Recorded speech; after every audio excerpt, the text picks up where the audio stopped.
नमस्कार, मैं डॉक्टर सुजाता वीरेश आपके समक्ष कक्षा 10 में मैं आज वर्णों पर विचार करूँगी।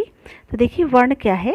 वर्ण हम अक्षर या ध्वनि को कहते हैं। मुख से निकली हुई कोई भी छोटी से छोटी ध्वनि भी वर्ण कहलाती है।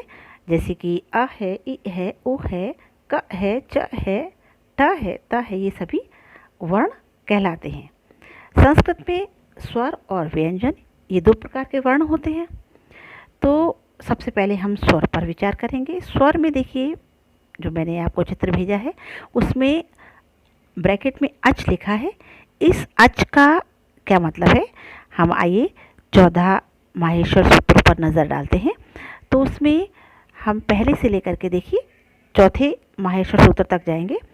अ ई ऊण यानी कि आयुण रिल रेख एयोंग एयो च, अर्थात अ से लेकर के औ तक के जो अक्षर हैं, जो वर्ण हैं, वो सभी स्वर के अंतर्गत आते हैं। तो अ से अगला हमने जो है अक्षर लिया, वर्ण लिया अच, तो इसे हमने अच कहा। तो अच यानी कि स्वर। तो ये देखिए, स्वर भी हमारे 3 प्रकार के होते हैं, ह्रस्व, दीर्घ और प्लुत। ये ह्रस्व, दीर्घ और प्लुत ये उच्चारण में लगने वाले समय के अनुसार इसका विभाजन किया गया है, जिसको समय भी कह सकते हैं, हम मात्रा भी कह सकते हैं। अगर आप लोगों ने छंद पढ़े हों तो आप लोगों ने लघु और गुरु जैसे मात्राओं को देखा होगा।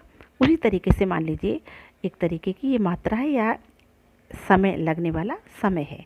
तो ह्रस्व स्वर जो होते हैं वो स्वर कहला हैं जिनमें हमने मान लिया कि ह्रस्व स्वर को जो समय दिया हमने वो आधा सेकंड का दिया। तो ये 5 होते हैं, अ इ उ रि ऋ।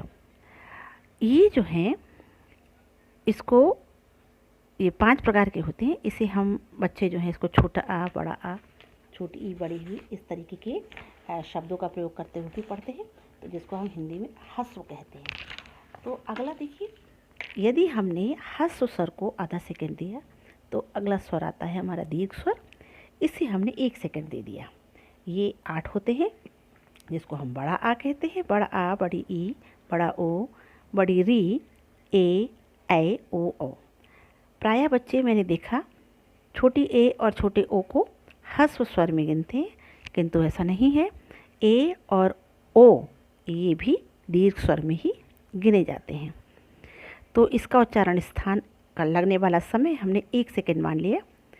तो अगला स्वर जो है वो प्रकार है उसका, वो प्लुत स्वर है। ये प्लुत स्वर जो है इसके उच्चारण में लगने वाले समय को हम तिगुना मानेंगे, यानी कि 1.5 सेकंड मान लेंगे।